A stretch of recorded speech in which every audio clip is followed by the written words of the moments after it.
Hatimaye jogoo wa ajabu, nimekupata.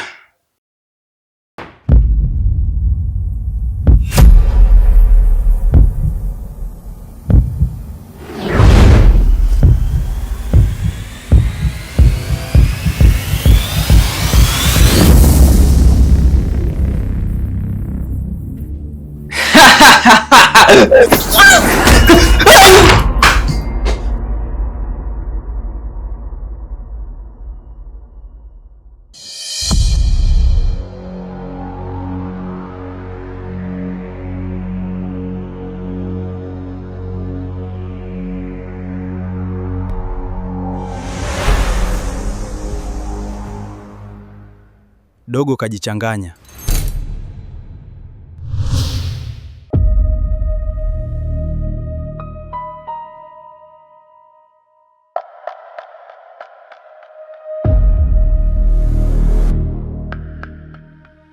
Wewe umeshawahi kupigwa mpaka ukatapika mahindi? Nakuuliza.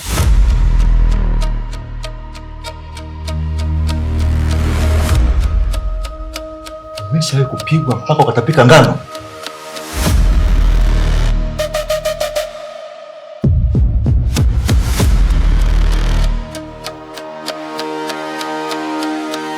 Mzee,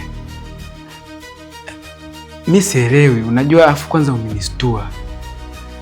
Mi ni wapa hapa, alafu istoshe mi hapa ni kwa brother wangu, ni mfanyakazi wao wa kule nyumbani kwa mama. Kwa hiyo brother ameondoka, kuna sehemu ameenda kidogo. Mi aliniacha hapa ili niwe nafanya usafi ndani, niwe nafagia kwenye hivyo vyumba na hapa ukumbini. Sasa wakati niko kwenye hichi chumba nashangaa tu, yani kama nimevutwa na ghafla, yani na kitu ambacho sikielewi. Alafu ndo nashangaa, yani unanistua, na alafu hata unachoniambia yani nashindwa kuelewa kwa kweli. Nisikilize wewe. Tena nisikilize kwa makini. Mimi sio mtoto mdogo. Nimekuona wewe tangu ukiwa kwenye mipango ya kuja hapa kwenye nyumba hii, na istoshe lengo lako ni kumchukua yule jogoo kule ndani.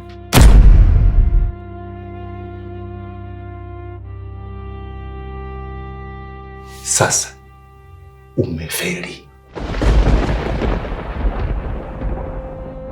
Wewe kuna nini? Kuna nini? Kwani kuna nini? Unaniuliza tena? Umetoka kunipigia simu muda so mrefu, lakini kuna unaonekana kama mtu ambaye uko kwenye tatizo. Ukuongea kusikia simu ikakata. Baada ya hapo nakupigia simu upokei simu zangu. Ndio maana nimekuja mbio mpaka hapa. Nakuuliza kuna nini na wewe unaniuliza tena. Uko sawa au? Yaani mimi nimekupigia simu? Mbona mimi sikumbuki chochote? Ila tu nahisi shingo inaniuma sana. Ukumbuki chochote kivipi? Wewe ni nani wewe? Si wewe huyu hapa. Na mimi baada ya hapo ndo unaona hapa nilikuwa nakupigia tena kwa mara nyingine upokee simu yangu. Alafu sasa hivi unaniambia kwamba uelewi chochote. Ina maana wewe kunipigia? Kusema kweli kaka, mimi sikumbuki chochote. Jamani.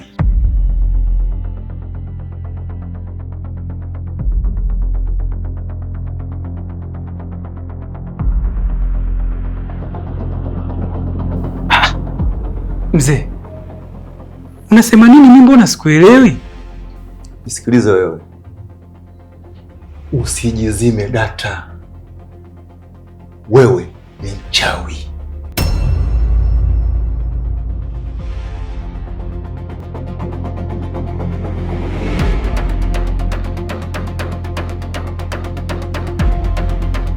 Tena mchawi mdogo sana. Mdogo sana. Umetangu jiunge hata wiki mbili bado. Umejiunga hapa juzi tu, sikukuu ya 8/8. Uongo.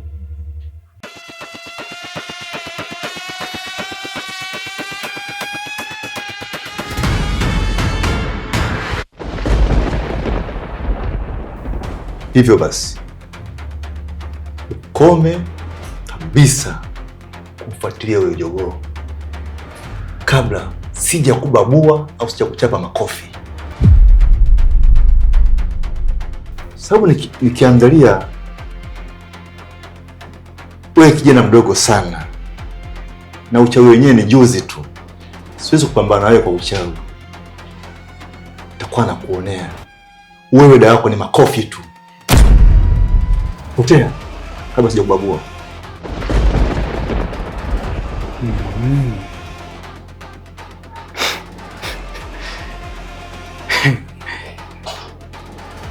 Hapo sasa nimekuelewa.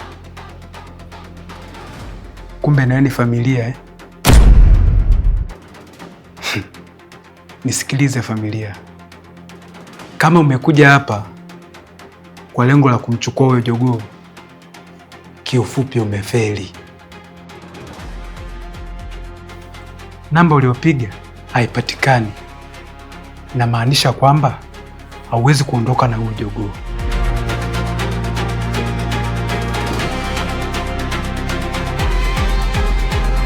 Kama umegundua kuwa mimi ni mchawi, basi na wewe ni mchawi mwenzangu.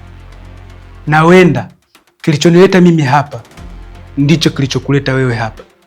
Sasa unisikilize kwa makini. Hapa ondoki mtu. Huyo jogoo haumchukui kwa sababu mimi ndio wa kwanza kufika hapa. Hivyo basi usinichimbie mkwala. Mimi ndio wa kwanza kufika hapa. Na huyo jogoo mimi ndo nitakayeondoka naye. Kwa sababu hata kumzimisha nimeshamzimisha tayari. Kilichobaki hapo ni kumbeba tu na kuondoka naye.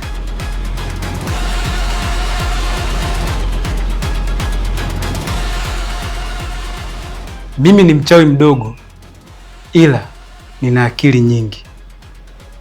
Kuona kuomba ondoka kabla sijakumeza.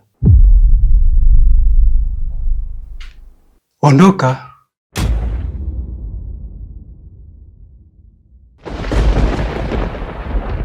Nafikiri mimi bado hujanijua vizuri.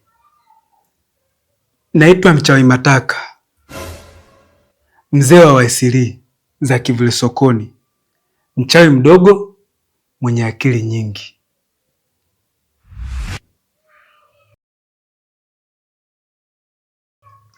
Ondoka kabla sijakumeza.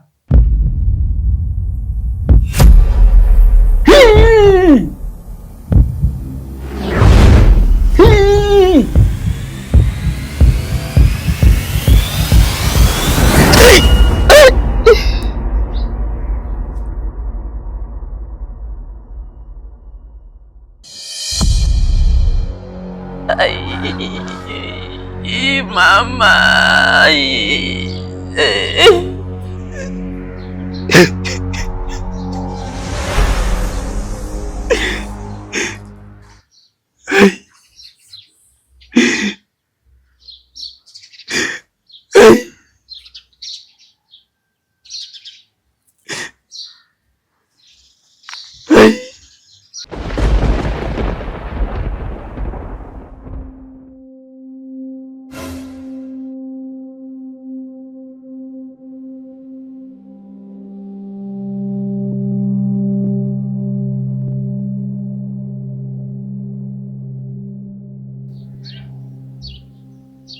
Vipi mshirika?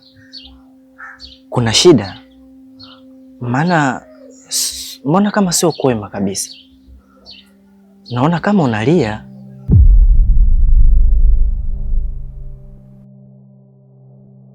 Ni hata siri. Niko sawa tu. Ila kichwa kinaniuma sana. Pole sana ndugu yangu. Maana mimi mwenyewe sikujua kabisa hapa kama kuna mtu. Kwa sababu mkuu alinipigia simu nije kufanya hapa usafi, maana baadaye kutakuwa na kikao cha dharura.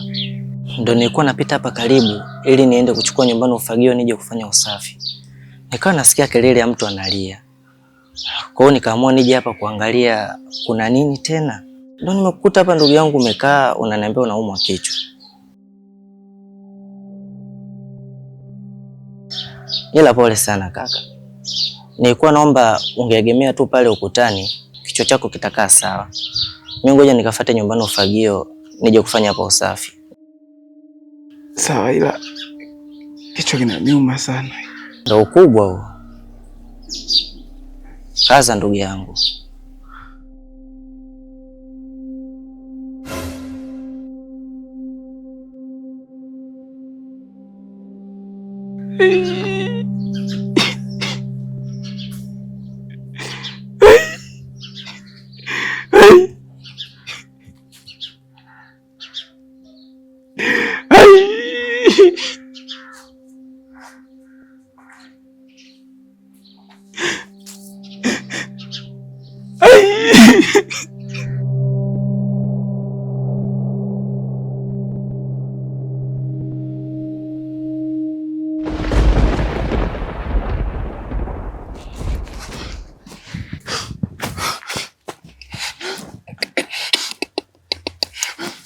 Haiwezekani.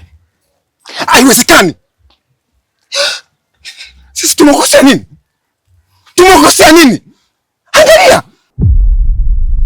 Wakati gani? Sasa, hii ni zaidi ya unyama. Hii ni zaidi ya unyama. Yaani mtu amezikwa hata wiki haijaisha. Unafukua kaburi. Unafukua kaburi. Ina maana gani? Ina maana gani? Sasa, hii ni fazea. Toka siku ya msiba tulisema kama kuna mtu yeyote amdai marehemu wangesema tungelipa. Faza hata kama ingekuwa trilioni 1 haki ya Mungu tungechanga tukimpa. Kuliko kuchokifanya. Faza, unaweza kuniambia hawa watu walikuwa na nia gani na huyu marehemu? Walikuwa na nia gani? Na ukizingatia hatujamzika na kitu chochote cha thamani. Hakuna kitu chochote cha thamani hapa. Tumemzika yeye tu na mashuka yake. Lakini unakuja unafukua kaburi, unafanya nyama kama huu. Ba mdogo. Sasa unapiga makelele unataka kumfaidisha nani? Na kati tumeahidiana kabisa kwamba sote tunalimaliza wenyewe na ndugu. Sasa unapopiga makelele wakija majirani wakija kuja hapa. Uone kama itakuwa ni aibu. Uone kama itakuwa ni aibu ba mdogo. Tumesema tushirikishi polisi, majirani wala mtu yoyote yule. Hata serikali za mitaa kwenyewe tutaki kwenda. Acha kelele bana. Faza. Sawa, nimekuelewa Faza. Mimi nina uchungu. Yaani sikufichi, natamani. Yaani nilikuwa natamani ningewaona. Hakika na Asante sana kwa kunitoa out. Wala tu usijali Jogoo. Mimi nipo tayari kufanya kitu chochote kile ambacho nakitaka, ili mradi wewe uwe na furaha. Lakini pia kitu ambacho ningependa kukuambia kwamba kwa sasa hivi ni kama umekabidhiwa kwa mtu mwingine, kwa Gen Z wanasema. Kwa sasa hivi lazima tuishi kijenzi Gen Z, yani mambo ya ujana, mitoko kama hivi kwa wingi, kula bata na vitu vingine kama hivyo, ili mradi unawezesha. Nadhani mambo yatakuwa vizuri zaidi. Lakini pia nilikuwa naongea na yule mzee ambaye umetoka kwake. Ameniambia kwamba ile hela nisiitumie mpaka atakaponipa maelekezo maalum ya jinsi ya kuitumia. Mimi hilo sina shaka nalo. Kwa hiyo kanambia kati ya kesho au kesho kutwa anaweza akanipa nini? Akanipa maelekezo ya jinsi ya kufanyaje, ya jinsi ya kuitumia. Lakini pia kitu ambacho nilikuwa nahitaji kuongea na wewe, au kitu ambacho nilikuwa nahitaji kukuuliza. Wakati naingia mle ndani chumbani kwako, nimekuta kuna harufu fulani hivi ya sigara. Unavuta sigara Jogoo? Ndiyo navuta, ila ni mara moja kwa wiki. Ishu sio mara moja kwa wiki. Ishu ni wewe kuvuta sigara. Unajua Jogoo, mimi sitaki kukupoteza, unajua. Na mimi jinsi ninavyoamini kwamba sigara wanasema kwamba zinaharibu mapafu. Sasa wewe ukiwa wa kuvuta, unajua kwamba unaweza ukadhurika, ukapata madhara, ukaugua mapafu, ukafa.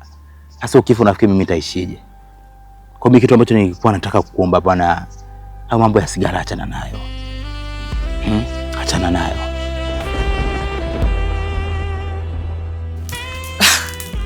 Sema kweli ba mdogo. Kuniuliza mimi walikuwa wana nia gani? Mimi sina jibu la kukupa moja kwa moja. Kwa sababu mimi nilikuwa nyumbani kama unavyojua. Na mke mdogo wa kaka akaniomba nimlete aje kuona kaburi la mume wake.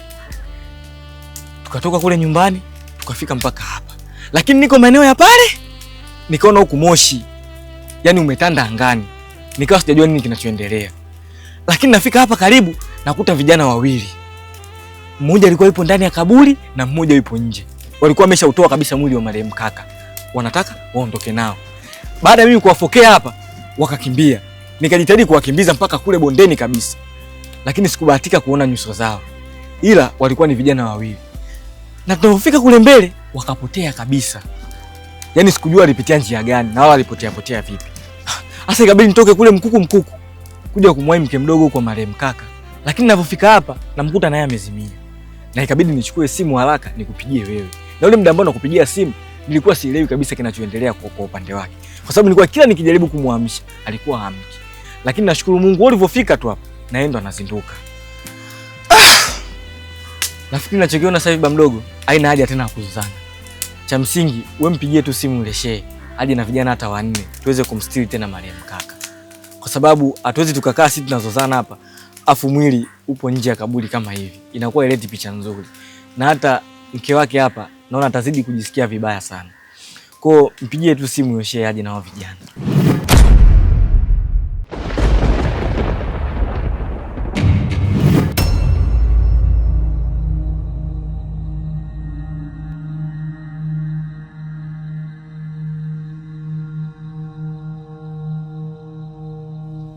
Pole. Nimesikia unaumwa kichwa. Asante. Ndio, kichwa kinaniuma.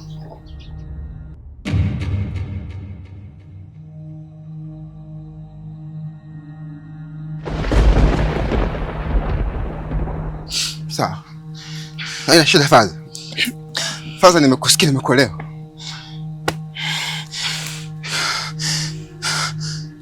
Mama, pole. Huo ndio ukubwa mama, pole sana. Lakini haina shida. Mimi nipo. Akia Mungu, watalipa hichi kitu. Watalipa. Ngoja nipige simu. Faza, wallahi nakwambia, wanalipa hichi kitu sikifanya. Wanakilipa. Haiwezekani. Alafu wakati nipigia simu, mimi niko nyumbani pale. Ni sawa, wewe umekuja na bi mdogo kumwonyesha kaburi la mume wake. Unaweza ukaniambia bi mkubwa hatakuwa yuko wapi?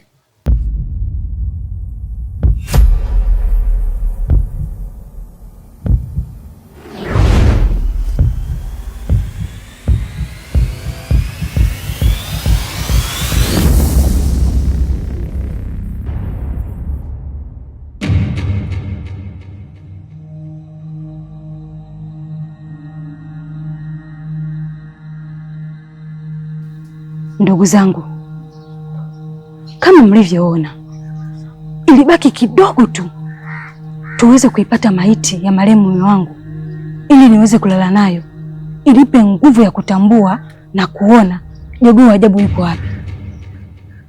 Ila kama mlivyoona, mambo yameharibika yani.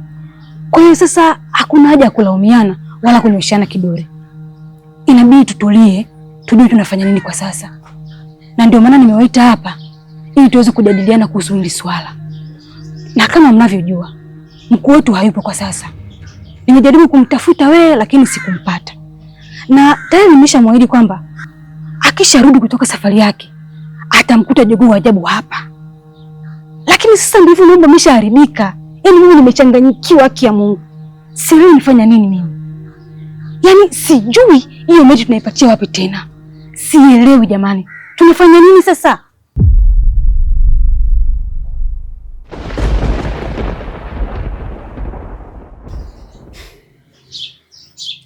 Haina haja.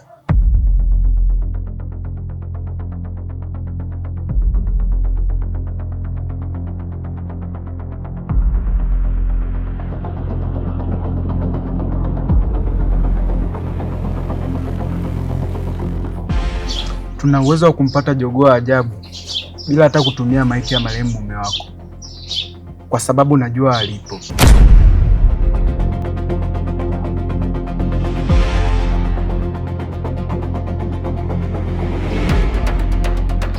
Unajua alipo? Yuko wapi sasa? Niambie yuko wapi? Sema. Ishu sio kujua alipo. Ishu ni kumpata. Kwa sababu kuna mzee anamlinda. Mimi mwenyewe nilijaribu kwenda kumchukua ili nije naye hapa niwafanyie kama surprise, ila kilichonikuta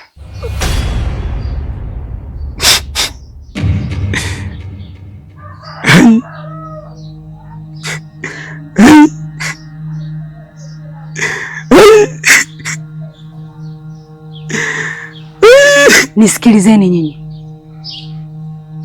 inabidi tukamchukue jogoo wa ajabu. Haijalishi analindwa na nani, wapi na kwa nani. Mmenielewa? Siku zote wanasema umoja ni nguvu, utengano ni udhaifu, si ndio unachama wenzangu? Sasa basi inabidi tujikusanye, tuliokuwa hapa na ambao hawapo hapa, tuwe kitu hicho kimoja. Twende tukamchukue jogoo wa ajabu awe katika mikono yetu, na kwa kuwa wamesema kuna mzee anamlinda huyo jogoo, kwa mmoja wetu tutamshinda. Hivyo basi nataka tujikusanye wote. Cha kwanza, mwapigie washirika wenzetu wote wa mkoa huu, mwenye pembe, mwenye irizi, mwenye ungo, mwenye kila kitu cha kichawi. Tujikusanye kwa pamoja, twende tukamsake huyo jogoo, na inabidi tujigawe kwa makundi hayo mawili. Kundi la kwanza wamdhibiti huyo mzee, na kundi la pili tuanze kumsaka jogoo popote alipo, yaani mpaka ikiwa imeingia usiku wa leo hii tuwe tumeshamweka jogoo hapa. Sawa, lakini japo mimi nafikiri kama nikupa usiende mbali sana. Usiende mbali sana. Unajua hata kuleta huku ni kama nimeibaiba, kwa sababu yule mzee alikuwa amesema kwamba utakiwi kutoka mle ndani. Kwa kama umemisi kupaa kwenda angani, nadhani usiende mbali sana, kwa sababu pia hata jioni inaingia, ili tusichelewe kurudi nyumbani. Nataka ili anga lote lisheni ungo zetu, tukipaa kumtafuta huyo jogoo popote pale alipo. Sitotaka hata kunguru wapite, yaani sitaki kabisa. Fanyeni kama nilivyosema, mwapigie washirika wenzetu wote wa huu mkoa karibia 120, tukutane angani. Uelekeo ni mmoja tu, ni kumsaka jogoo alipo. Anakosea na msamehe, anarudia yale yale. Anakosea na msamehe, anarudia yale yale.